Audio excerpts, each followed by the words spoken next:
En blanco y negro, con Enrique de la Madrid. ¿Qué crees tú que nos hace más daño a los mexicanos? ¿Las amenazas que vienen del exterior? ¿Las amenazas del presidente Trump? ¿O los daños que nos autoinfligimos todos los días? De eso vamos a hablar hoy con Ildefonso Guajardo, exsecretario de Economía. Escúchanos y venos. Gracias por estar aquí, Ildefonso. Gracias por la invitación, Enrique. Aquí ya llevamos un rato en este programa de blanco y negro y con la idea de intercambiar puntos de vista. Es una conversación y me gustaría empezar, que te he escuchado. Tú eres producto de la Universidad Pública, entiendo que la Universidad Autónoma de Nuevo León, también hiciste una maestría en el extranjero. ¿Qué significó para ti la educación? O sea, ¿qué te permitió hacer? Todo. Yo siempre creo que en una familia hay dos elementos que son determinantes. Puedes enfrentar carencia económica, pero lo que no puedes enfrentar es carencia de valores. Yo creo que lo que hace la diferencia entre una familia, dos familias entre igualdad de condiciones económicas, pero una tiene valores más sólidos, eso es lo que te permite invertirle en algo donde tus padres creen que la formación y la educación puede hacer la diferencia, y en nuestro caso lo hizo. O sea, mis padres ambos estudiaron hasta sexto año de primaria. La primera ocupación de mi padre fue ser cartero en su pueblo, y todos los hijos resultaron profesionistas de escuelas públicas, con toda la educación pública. Y entonces creo que un factor fundamental de cambio y de no tanto la criticada aspiracionalidad, ¿no?, de la sociedad, pero que sí transforma vidas de una manera importante. Y digamos, siendo tus papás de educación modesta, ¿tenían claro el tema, digamos, de que la educación iba a ser algo que para sus hijos era...? Te explico por qué, porque si bien eran de origen modesto, hicieron el esfuerzo para que sus hermanos menores se hicieran primero maestros y después profesionistas. Entonces, en esa misma familia estaban mis padres, que eran de los mayores, pero sus hermanos menores ya habían iniciado un proyecto. Entonces, cuando yo nací, yo tuve un tío que era el primer cancerólogo de Monterrey. Tuve tías que eran maestras muy reconocidas en el sistema educativo. Entonces, hay un tema de ejemplo, ¿no?, a seguir de tus tíos, que son los hermanos menores de tus padres. Entonces, eso es lo que yo te digo, de que si hay principios y valores, aunque no haya dinero, hay esta motivación para el esfuerzo de la educación. Y en nuestra época, la educación pública todavía en Nuevo León puedes todavía encontrar ciertas instituciones de educación pública de alta calidad. Sí, o sea, muy buenas, ¿no? O sea, yo creo que las universidades públicas como la Autónoma... Y en el caso de la escuela... Por carrera, seguramente. En la Escuela de Economía fue algo especial porque el Colegio de México, don Víctor Urquidi, mandó a la maestra Consuelo Meyer con un grant de la Fundación Kellogg's. Hicieron, yo creo que lo que fue en su momento la mejor escuela de economía de América Latina. Pues eso hace la diferencia. Y eso te permitió a ti acceder, ahora que vamos a estar platicando de otras áreas, porque bueno, yo quería empezar por ese lado. Te platicaba que estamos como en un cambio de paradigma, en donde antes se hablaba de, sobre todo en los 80, recuerdo los Estados Unidos, Europa, de libre comercio.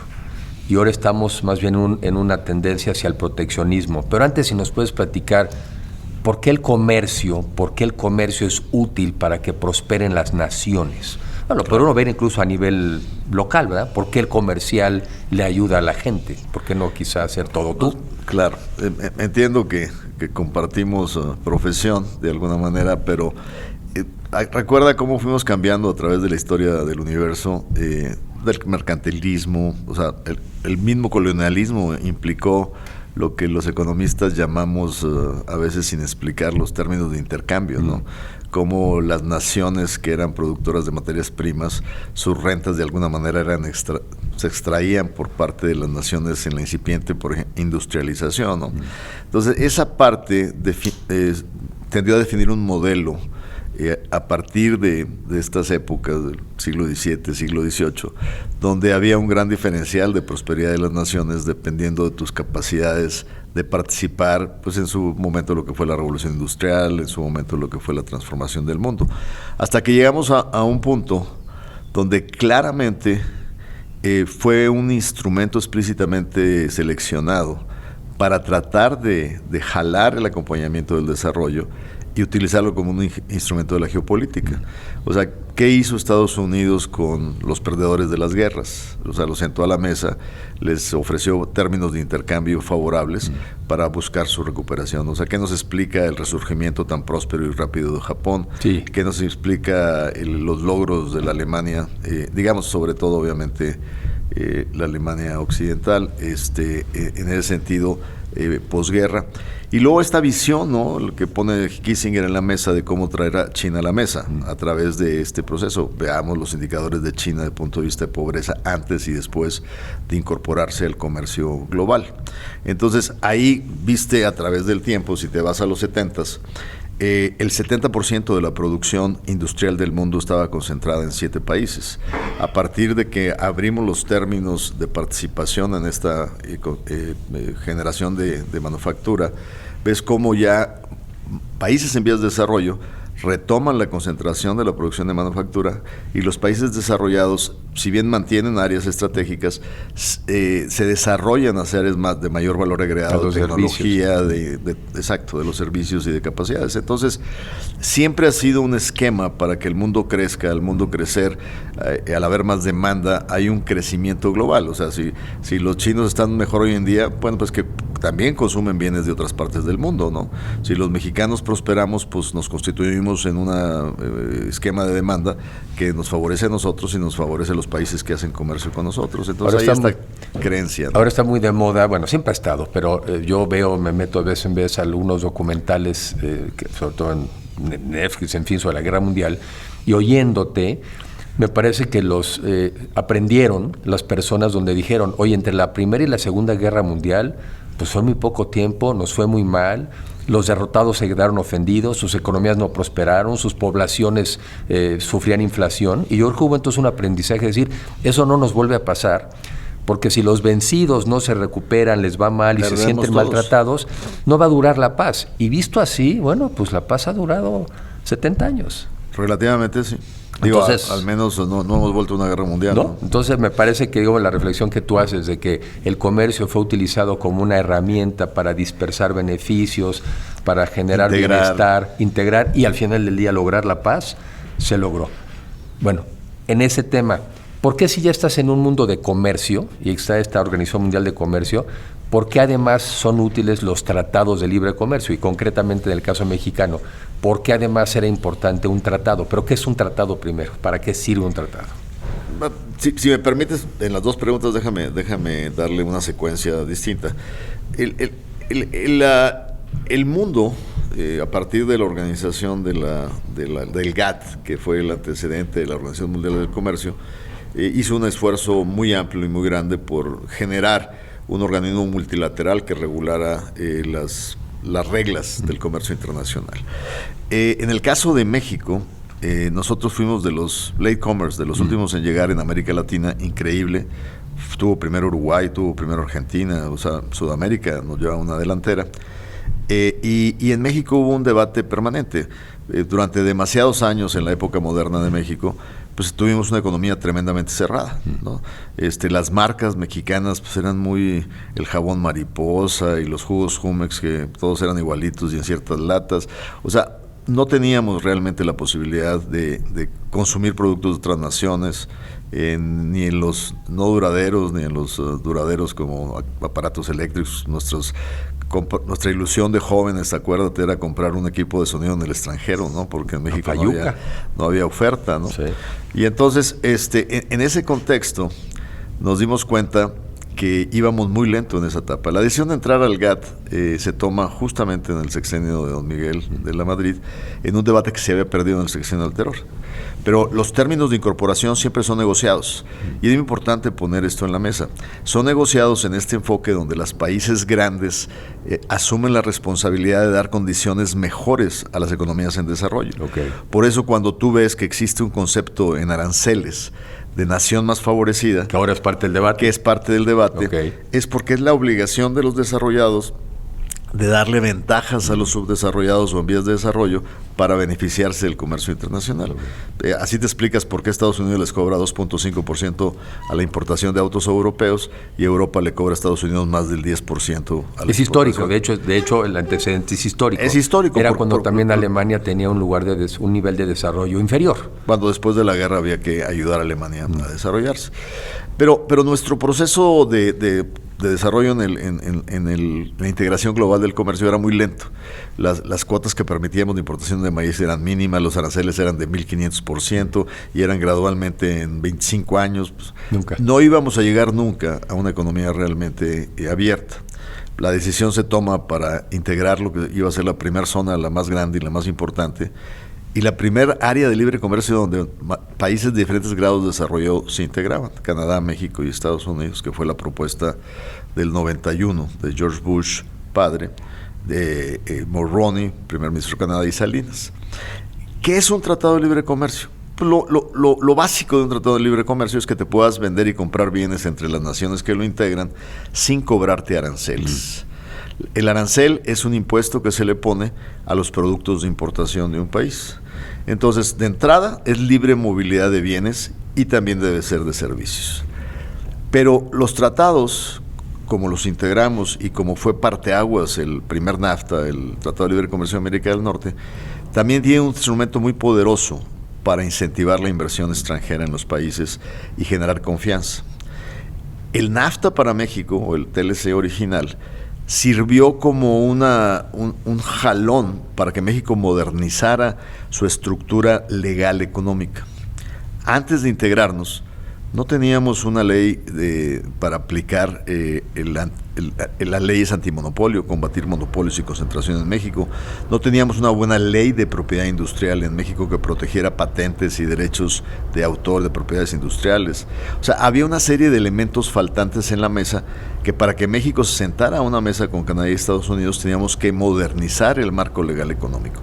Y eso te ayuda no solo internamente para mejorar los esquemas de protección y seguridad legal para la inversión nacional, sino sobre todo también para dar confianza en la inversión extranjera. Cuando ves los resultados del primer NAFTA, que la mayoría son muy positivos, ves las exportaciones se multiplicaron por 8, la inversión extranjera que andaba alrededor de los 10,000, 12,000 millones de dólares fue creciendo a 24,000 y luego a 35,000. El sexenio que nos tocó participar, yo le entregué con un promedio de 35,000 millones de dólares anuales. Anuales, ¿no? Todos los años. Todos los años, o sea, fueron 210,000 millones de dólares en el sexenio. Pero entonces eso te quiere decir que en el caso del NAFTA, que ahora es el TEMEC, logramos integrar cadenas productivas. O sea, no solo dejamos que fluyan nuestros bienes y las aranceles, sino ahora hacemos cosas juntos. Cosas juntos que de alguna manera compiten en el contexto del comercio global y que se van alineando competencia por regiones. De alguna manera, antes de que entremos a los comentarios de lo que implica la era Trump, lo que nos pasó es que en este contexto de ambición de hacer un solo contexto global de comercio, las dificultades en la mesa de negociación y las rencillas entre cómo estaba abusando China del sistema, nos han llevado realmente a que el comercio sea por regiones. Entonces ya básicamente tienes una región libre en América del Norte, tienes una Unión Europea, hay algunos tratados de libre comercio entre estas dos regiones, tienes una China que amenaza sobre todo con las malas prácticas en subsidios y en competencia desleal en el comercio internacional, como el caso del acero subsidiado, y empieza a entrar en áreas de mayor complejidad en el comercio global. Pero sin duda los tratados que México ha firmado con Estados Unidos y Canadá, tanto el inicial como el secundario, han sido modelo para transformación del esquema de comercio global.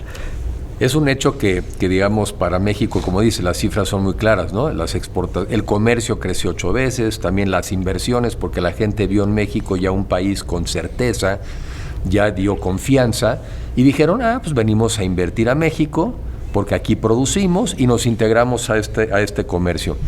¿Qué significó para México? Ya lo platicamos. Por ejemplo, ¿qué significó para Nuevo León? Pero ¿y por qué significó menos para Oaxaca? ¿Por qué significó menos para Chiapas? ¿Dónde está ahí el problema?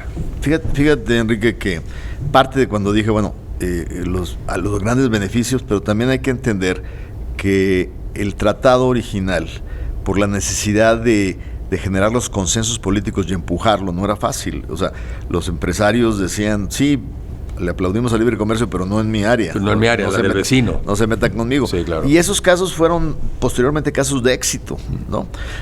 Pero sin embargo, hay que reconocer que si bien trajo muchas cosas muy importantes, empleos bien pagados, empleos formales, la industrialización de zonas que eran zonas agrícolas rurales de México, el Bajío. Desgraciadamente también hay que entender que ese tratado fue expuesto a una sobreventa. Se prometió más de lo que un tratado puede lograr. Y en ese sentido creo que hubo un problema donde el diseño mismo del tratado y la falta de cambios en las leyes o en la política pública mexicana nos impidieron aprovechar al 100% las ventajas de la integración. Te doy un ejemplo, el no haber ni liberado los mercados de energía fue un grave problema. O sea, mantener, porque a veces sí, y nomás me quedo un segundo ahí, porque justamente cuando hay un libre comercio quiere decir que tú vas a poder importar cosas de otros lugares, quiere decir que entonces tú como productor mexicano tienes que producir cosas de la misma calidad y no puedes ponerlas a precios más altos, porque entonces mejor lo importo. En cambio, un sector tan importante para la economía, para ser productivo, como sería el petróleo, como sería la electricidad, esos sí se quedaron protegidos. Esos no tuvieron que mejorar, no tuvieron que competir, y no entonces tuvieron que hacer las cosas mejor. El costo de esa ineficiencia la absorbe el que tiene que competir. Sí. Y entonces tenías un productor mediano de autopartes compitiendo con uno similar en Texas, nada más que el de Texas pagaba la mitad por electricidad. Sí.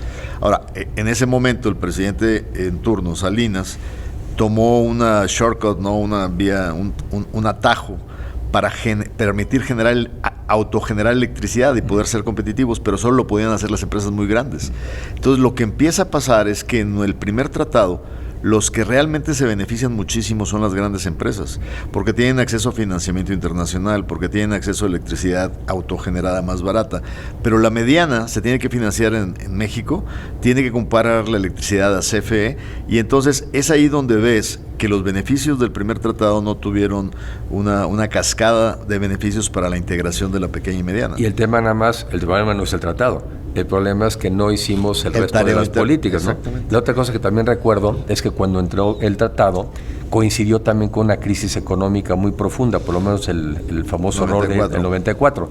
Entonces también el gobierno pareciera ser que se quedó sin los recursos para ese apoyo a la pyme, esa transformación. Entonces te abriste y a muchos no los pudiste apoyar, exacto, entre otras cosas por crisis económica. O la transformación del sector agrícola. O sea, tú ibas a un modelo donde ibas a impulsar lo que hoy es un éxito, que es la producción de frescos, la producción de frutas, hortalizas, y sabías que ibas a tener un tema de competencia con granos, donde Estados Unidos es muy competitivo, y no hubo el apoyo al campo para sistemas de irrigación, infraestructura, para poder responder a los nuevos retos de la transformación.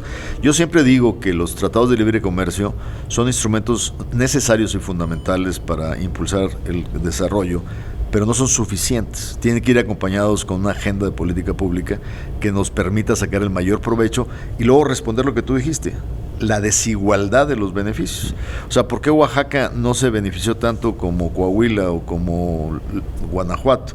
Porque lamentablemente tenemos un país que no tiene los mismos grados para conectarse a esa cadena de beneficio. ¿Qué requieres? Educación de alta calidad, infraestructura, todo lo que es la logística de comunicación, puertos, aeropuertos, ferrocarriles para el movimiento multimodal de mercancías y realmente integrarlos en la cadena de desarrollo. Entonces, y un mejor Estado de Derecho, ¿no? Sin duda. Porque también los estados en el norte hay más respeto a la ley, hay más Estado de Derecho, y en el sur todavía no tanto. Así es. Tienes toda la razón. Entonces, esos elementos nos generan pues la famosa The Tale of Two Mexicos, ¿no? La historia de los dos Méxicos. Y una de las cosas que, estando en el análisis de la política pública, como tú lo estás, entiende uno, que no es viable en el largo plazo como nación seguir en un modelo dual, donde tienes un México rezagado y un México donde la productividad es 8 veces mayor en el norte o 7 veces mayor en el norte que en el sur. ¿Por qué? Porque se cruzan en sus destinos. O sea, ¿qué pasa cuando los 25 maestros de Michoacán, de la CENTE, van y paran el ferrocarril que te comunica Lázaro Cárdenas con el norte, Manzanillo con el norte. Al norte ahí. Ya pararon la línea de producción de las empresas automotrices de Coahuila en el norte de México. Y entonces, si no tenemos una sola definición de estrategia de política pública para que sea un México integrado con beneficios compartidos, pues nunca vas a poder tener un nivel de desarrollo como el que quieres. Estamos con Ildefonso Guajardo y nos está platicando primero lo que es el básico, que es el comercio exterior, por qué existen los tratados internacionales, por qué México se ha visto beneficiado y sobre todo en qué etapa estamos ahora con la administración del presidente Trump. Estábamos en este problema de todavía no podernos integrar todo México a esta nueva economía cuando llega el presidente Trump y con su equipo y tiene una visión del comercio bien diferente. Totalmente. Para ellos dicen, no, a ver, esto de libre comercio a mí no me convence, abusaron de nosotros los chinos, ni se democratizaron, además se llevaron muchas de nuestras inversiones a China, eso estuvo bueno, ahí muere, vamos a cambiar. ¿Qué significa ese vamos a cambiar? Y te hago una pregunta. ¿Tú te imaginas que esto llegó para quedarse, como Radio 620 de nuestra época? ¿O es la era Trump, que cuando menos 4 años así la vamos a pasar, pero alcanza para más? Pero lo que es un hecho, si nos explicas un poco, ¿qué cambió? ¿Y qué está cambiando? Porque eso es una visión muy diferente del comercio y del rol de los Estados Unidos. Sí, yo creo, Enrique, que este cambio iba a tener cualquier nombre, se iba a llamar Bolsonaro, se iba a llamar Trump, se iba a llamar el Brexit de la salida de Inglaterra de la Unión Europea, porque de alguna manera también refleja una desilusión de los ciudadanos del mundo en los valores de la democracia occidental, en donde hay una frustración porque no vieron las promesas y los beneficios esperados de un sistema democrático y de partidos políticos. Entonces hay todo un esquema de masas de clase media que se vieron desilusionadas de un sistema que nunca le dio los resultados que ellos esperaban. El famoso sueño americano del trabajador técnico operario de Ford Motor Company en los 60s, que estaba seguro que su empleo y su remuneración le iba a dar suficiente para que sus hijos fueran a la universidad y se diera un proceso de movilidad social automático. Todos ellos se les rompe ese sueño cuando empieza la competitividad global, cuando empieza la relocalización. Entonces, mientras hay sectores perdedores, por un lado, pero hay también sectores ganadores, por otro, pero que no son los mismos, claro. Porque por otro lado tienes los grandes ganadores del Silicon Valley, los grandes ganadores de las nuevas tecnologías, pero lamentablemente estos grupos no son los mismos ni pesan igual desde el punto de vista de influencia electoral, ni los ganadores están organizados como los perdedores, con sindicatos, con mecanismos de defensa dentro de esquemas organizados. Y entonces eso te cambia el balance de la política y empieza a influir en la determinación de elecciones. Y entonces empieza a ver estos modelos, ¿no? Estos líderes que salen de la nada, que se encumbran a través de encabezar estos sentimientos sociales y que te empiezan a transformar. Yo siento que estamos pasando por una época que no la vamos a ver terminada pronto. Yo creo que estamos en el medio de ella, pero que Vidal eventualmente pasará. Porque estos mismos líderes, con las decisiones que están tomando, no van a dar los resultados, resultados que se esperan. O sea, no es lógico que den esos resultados porque no es una técnica, una política confiable. Pero de que lo vamos a sufrir con un alto nivel de incertidumbre y de menores tasas de crecimiento en el mundo, eso es un hecho. ¿Qué es lo que nos ayuda en el caso que enfrentamos ahora con Trump? Nos ayuda el hecho que Trump está consciente que tiene que pasar por una elección intermedia, donde no tiene necesariamente fuertes mayorías en las cámaras, y para poder culminar su sueño de imponer su visión y dejar un legado, él necesita ganar las cámaras. Y ese puede ser un mecanismo que nos ayude a equilibrar. Que ayude a equilibrar en el proceso. Porque el equilibrio, digo, yo no quito méritos, y a ver, te quiero escuchar, yo no quito méritos a la llamada de la presidenta con Trump hace algunas semanas, en donde logramos tener 30 días más de un periodo de reflexión o en fin. Pero mi impresión es que las llamadas que recibió Trump, las relevantes, fueron las de las compañías automotrices, las de los congresistas, los diputados, en fin, los factores reales de poder donde les dicen, te estás dando cuenta del daño que nos estás haciendo y te estás dando cuenta del daño que te estás haciendo. ¿Cuál es un poco tu impresión ahí de cómo se mueve el sistema americano en ese sentido? Yo creo, Enrique, que ese debate de opiniones y de influencias lo logramos generar en la primera negociación. Yo creo que cualquier nuevo, digamos, esquema de aclaración y de convencimiento y de cabildeo con el presidente de los grupos de interés de Estados Unidos es una repetición de una película pues, que el mismo Trump ya procesó. Entonces, yo creo que más que nada, que si haya sido efectivo, yo creo que todo lo que vimos desde la toma de posición del 20 de enero no es más que una secuencia de una estrategia de negociación del propio Trump. El propio Trump, yo creo que nos hace creer que no entiende cosas que sí entiende. Y creo que lo hace para fortalecer. O sea, tú en la vida has tenido que negociar con todo tipo de personalidades. Las más difíciles con las que tienes que negociar son aquellas que le pegan a que están locos. Sí. ¿No? O sea, porque entonces te un dejan... día te dice una cosa, sí, otro día otra, sí, otra, sí. y simplemente, y siempre sacan algo. No, sí, y además el problema que uno tiene frente a alguien quien está en este esquema de alguna manera reductivo, pero predecible, es que te sacan fuera de un esquema tradicional, ¿no? Es como dicen, lo más peligroso para un jugador de un dominó es uno que no sepa, ¿no? Claro.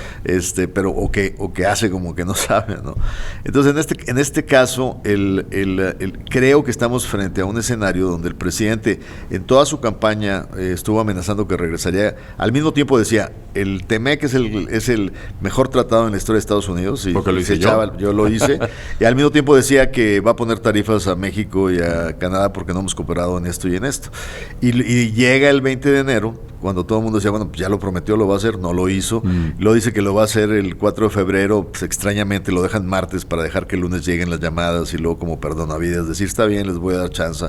O sea, lo que está haciendo es generando las condiciones de una mesa que ya va a empezar y en donde quiere tener lo que le llamamos, la traducción de un término en inglés que se llama early harvest, quiere tener cosecha temprana antes de que empiece formalmente la negociación. O sea, ¿qué quiere decir? A ver, de entrada, o sea, van a aceptar esto, ¿no? Y eso es lo que tiene que tener mucho cuidado el gobierno mexicano, porque le dicen, no, es que ¿cómo le haces para un bully así, para una gente tan agresiva? A ver, yo tengo la mejor historia de cómo el mismo personaje que no ha cambiado su perfil psicológico, le pudimos marcar líneas rojas y fue claro que las tuvo que observar, las tuvo que respetar. Y fue el incidente aquel cuando ganan el 16, inesperadamente gana, se sienta el día 20 de enero del 17 y para el día 25 de enero nos tenía en la oficina en la Casa Blanca. Hablando ya con Kushner y porque quería hacer un evento el día 30 de enero, porque quería anunciar un quick fix donde iba a decir, ya cambiamos el capítulo automotriz y ahora el capítulo automotriz va a ser así. En 10 días. En 10 días. Pero cuando a mí me dicen eso, tú sabes que existe una ley de negociación de tratados internacionales en Estados Unidos, donde es una responsabilidad conferida al Ejecutivo por el Legislativo. Ellos no sabían que no lo podían hacer, porque tenían que pedir el permiso del Congreso. Imagínate, o sea, era el nivel de ignorancia. Pero estábamos ahí viendo cómo se hacía el evento del 30, nosotros con Kushner, y el día que ya íbamos a hablar con los canadienses, siempre deja los teléfonos en la caja de seguridad, marcamos a las 8:30 de la mañana a la jefa de asesores de Trudeau. Oye, bueno, pues ya Peña puede tal día, el presidente Trump tal día, tu jefe, ¿cómo ves? Y nos dice, ¿todavía va a ser la reunión?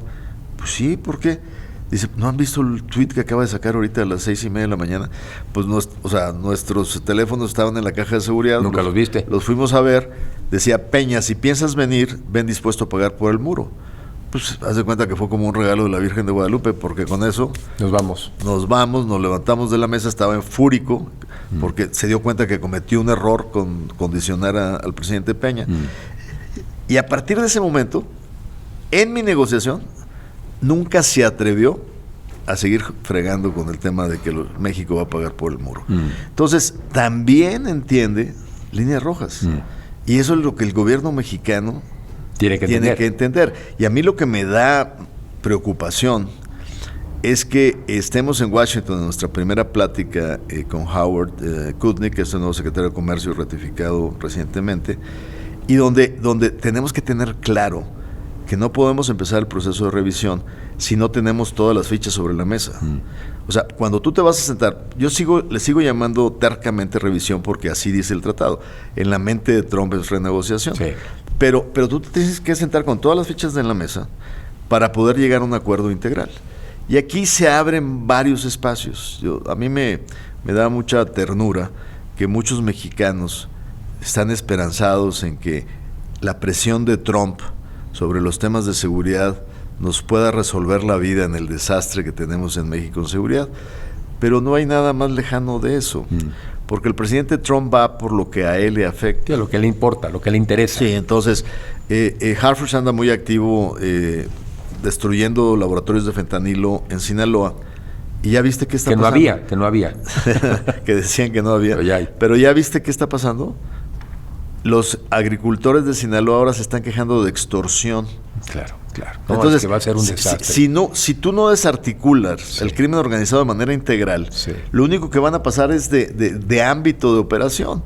Y entonces tú le puedes satisfacer a Trump en lo que él quiere, pero te quedas con una bomba de tiempo que te va a explotar en México desde el punto de vista de crimen organizado. Y me da la impresión, no sé tú qué creas, desde mi punto de vista, también muchas de las cosas, y tomando un poco el ejemplo de lo que pasó con los Estados Unidos después de la Segunda Guerra Mundial, que obviamente en México también tuvimos sus beneficios, pero no hay manera de resolver nuestros problemas de migración, por ejemplo, y de crimen organizado, sin una economía que crezca mucho.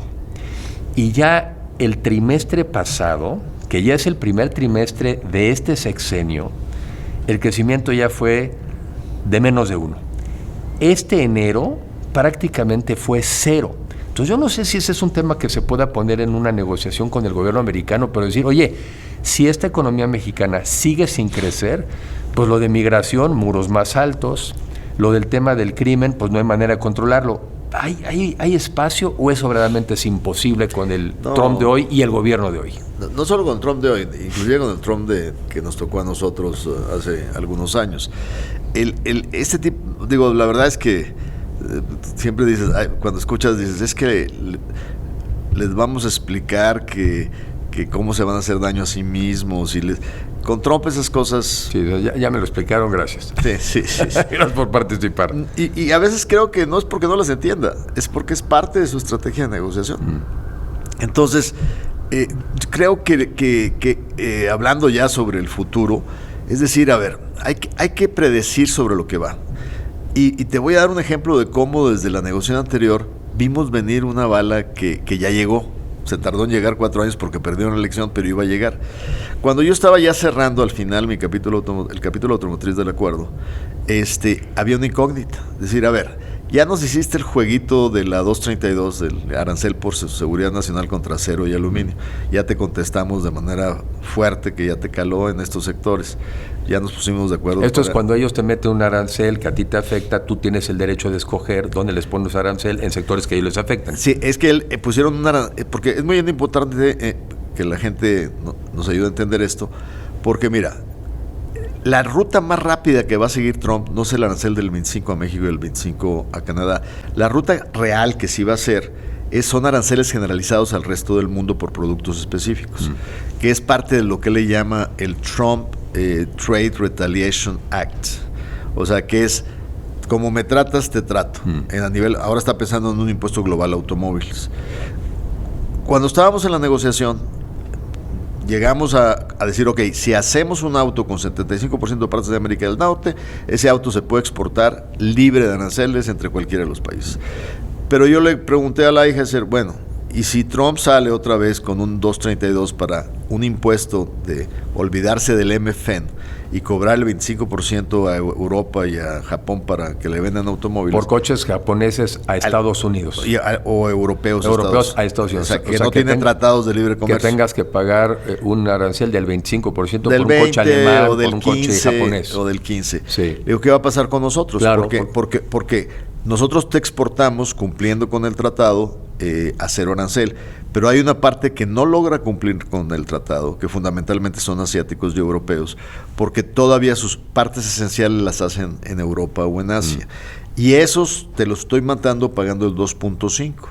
Haz de cuenta que ese es un 20% de lo que exportamos. Si exportamos 3 millones de autos, 600,000 no entras con el beneficio del TEMEC, entras pagando MFN. Que es el 2.5. Que es el 2.5. O sea, y además para explicar, son coches que, son piezas o partes que vienen de Alemania, que vienen de Japón. Sí las usamos para... Sí, se integran, pero no cumplen con el nuevo requisito más alto de que el 75% del auto deba ser hecho en América del Norte y sus 7 partes estratégicas, sistema de frenos, transmisión, sean hechos en América del Norte. Entonces, no cumplen ese, pero los estamos pudiendo meter con el trato más favorecido. Con lo que paga Europa y lo que paga Asia para mandar esto, lo que paga Corea. Y a donde tú vas y si entonces, suben... Si sube, ¿qué va a pasar con lo que yo te mando? Claro. Y dice, no, pues no, ¿cómo? O sea, yo tengo un trato preferencial contigo y ellos están en proceso de incorporarse, tienes que darles un periodo de transición. Entonces le digo, no, me sigues respetando el 2.5, pero dice, no, pero no te lo puedo respetar ad infinitum, o sea, claro, todo, porque lo te lleva, si yo le pongo ese impuesto, va a venir nuevas plantas acá y te las vas a llevar tú, México. Sí, claro. Y bueno, vámonos poniendo de acuerdo. Entonces empezamos a negociar en ese escenario cuáles serían los cupos que México con MFN pudiera exportar. O sea, existe libre comercio mientras cumpla las reglas de origen. Sí. Si no las cumples, entonces estaba yo dispuesto a aceptar un sistema de cuotas. Dame una transición. Pero la negociación de cuotas la hice en función del crecimiento acelerado de los últimos 8 años. Y entonces logré tener 2.4 millones de sedans para exportar bajo MFN, fuera del tratado. Y con Pickup Trucks, que fue lo que rompió la negociación y después ya la continuamos, es que yo no me dejé imponer ninguna cuota, aún exportando con MFN, porque la realidad es que la mayor parte sí cumple con las nuevas reglas del tratado. Y el riesgo ahora esas cartas están aprobadas por los congresos y el riesgo es que Trump al sentarse diga, no solo quiero que me cambien las reglas de origen más estrictas, sino no voy a cumplir esas cartas. Así es que si le impongo a Alemania un 15% de arancel, lo que venga los de autos México mexicanos que no cumplan con el tratado van a pagar el 15%. Y ahí digo, más lo que diría uno es que más o menos en promedio, pues esa parte mexicana ya tiene un arancel del 10%. Bueno, si lo haces en promedio con todo, menos. Es menos, porque estás exportando el 80 libre de arancel y el 20 con arancel. Sí. Pero esa parte es donde yo digo, si bien Trump mandó el mensaje que quiere adelantar la revisión, está bien, vamos a platicar, pero tú no puedes ceder en la mesa nada de forma anticipada. A ver, vamos viendo. Y otro de los elementos que yo sigo insistiendo a nuestros colegas en Estados Unidos, hay muchos temas pendientes. Estamos violando el TLC en materia de energía, que lo pongan en la mesa. Estamos violando el TLC en términos de la eliminación de los órganos autónomos, que lo pongan en la mesa. O sea, ¿cuál es el comportamiento en materia de libre competencia de las empresas ahora estatales, no productivas del Estado? Entonces, creo que la mesa da para muchos temas de avance. Vamos a ver en el esquema de prioridades. Yo creo que el sector energía sí es importante para Trump y creo que puede formar parte de estos temas. Yo creo que los demócratas van a presionar mucho por el impacto que va a tener la reforma judicial en los acuerdos laborales del tratado. Y entonces yo creo que hay varios elementos de la negociación que pueden favorecer a que corrijamos rumbo en México en términos de cómo estamos aplicando y respetando el tratado. Yo creo que con lo que dices, yo también creo que para los que pensamos que México puede ser mejor, para los que pensamos que México no se merece un crecimiento del 0.5% de su economía, pues Trump es una oportunidad para hacer lo correcto.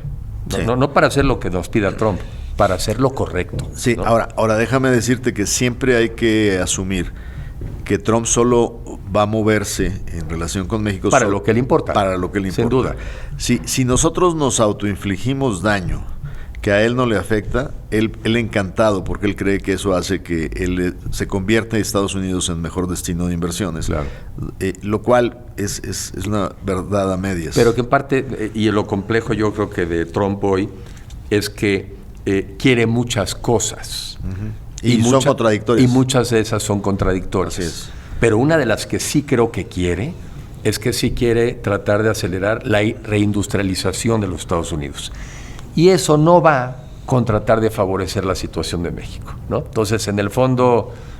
Sí, pero también eso, al fin del día se va a dar cuenta que esto no es un juego de suma cero. No quiere decir que México pierde y él gana. Muchas veces México pierde y todos perdemos, porque frente a la competencia regional global, pues también se está dando un balazo en el pie, y es algo que es desesperante, y es un poco el argumento de la presidenta Sheinbaum, donde es que le vamos a explicar, o sea, sí. Buena suerte con explicarle. Pero como tú dices, entre que entiendo y no entiendo, a mí me da la impresión, yo poco he ido aprendiendo, para mal, de que por arriba de la racionalidad económica siempre estarán los prejuicios y la ideología. Exactamente. Y que es solamente el tiempo, después de los errores cometidos, exactamente, cuando se puede Lo corregir. único que lo contiene es la realidad. Sí. Y adicional a la realidad, el otro tema favorable es la elección intermedia. Esa es una realidad. Porque si él pierde la intermedia, se acabó la de la construcción del legado. Okay. Y hoy mismo, ayer vi a Sanders en una entrevista, y los demócratas están muy conscientes de lo frágil de las mayorías. Pero también la oposición se tiene que poner las pilas, porque ahorita les pasa mucho como en México, ¿no? La oposición está desaparecida, ¿no? Déjame ir cerrando. Pregunta, ¿tú te imaginas un México sin un TLC? Yo a veces un poco lo que digo es que para efectos prácticos el TLC también ya se vulneró, que ya perdió una parte muy importante, que era la certeza de que entre nosotros no nos vamos a cobrar. Cuando una de las partes, y la parte más importante, empieza con las amenazas de que yo cuando quiera, pues la certeza ya la mató. Y un país como el nuestro, pues vive de la certeza, o sea, la certeza de que una planta alemana venga a México y sepa que va a entrar a Estados Unidos. Si esa certeza te la mató, ¿cuánto vale entonces para nosotros? Sin duda, es más, conscientemente Trump sabe, él digamos, asume que cuando él introduce el virus de la incertidumbre en esta ecuación, él gana, él siente que él gana, ¿no? O sea, cosa que está por verse. Pero tienes toda la razón, o sea, una vez que nos contaminamos de incertidumbre, vamos a estar así por todo su término presidencial. Todo. Ahora, afortunadamente, todavía en la realidad, el marco legal que nos regula nos sigue regulando. Claro, México violó el acuerdo, Estados Unidos violó el acuerdo, o sea, lo estamos carcomiendo de alguna manera. Pero lo que sí debemos de entender es que hay muchos plazos de inversión que trascienden un mandato presidencial en Estados Unidos. Y si tú analizas el discurso de Mary Barra, la CEO de General Motors, y si analizas los posicionamientos que han salido, yo creo que Mary Barra fue malinterpretada por los analistas mexicanos. Ella dice: yo represento y tengo que proteger los activos de mis stakeholders, que son fundamentalmente fondos de inversión. Y como veo si actualmente hay una presión e incertidumbre sobre cómo se van a comportar en el corto plazo, mi margen de maniobra solo es mi capacidad ociosa en ambos países. Entonces cierro una línea de producción de las 3 que tengo acá y la abro acá. Y tengo las condiciones para abrirla. Pero las decisiones de relocalización solo se toman sobre hechos reales. Y son muy costosas y de mediano plazo. Entonces, claramente juegan a tomar decisiones con acciones tangibles. Y entonces, y sobre todo en industrias con este nivel de sofisticación, hasta que no ven la política pública operando. Y hasta ahorita lo único que hemos tenido de los 25 son discursos. Son narrativas. Son narrativas. Y entonces, y si te das cuenta, los mercados lo están leyendo en esta ronda mejor que en la primera ronda. Sí, hasta el tipo de cambio dicen algo y ya no se mueve. En la primera ronda le hizo perder a Toyota por una caída de la acción $3,000 millones en una mañana. Le hizo perder al peso, no lo aventó hasta casi 25 pesos por dólar. Y ahora los mercados ya aprendieron a interpretarlo y a no sobre reaccionar sobre tweets y posicionamientos.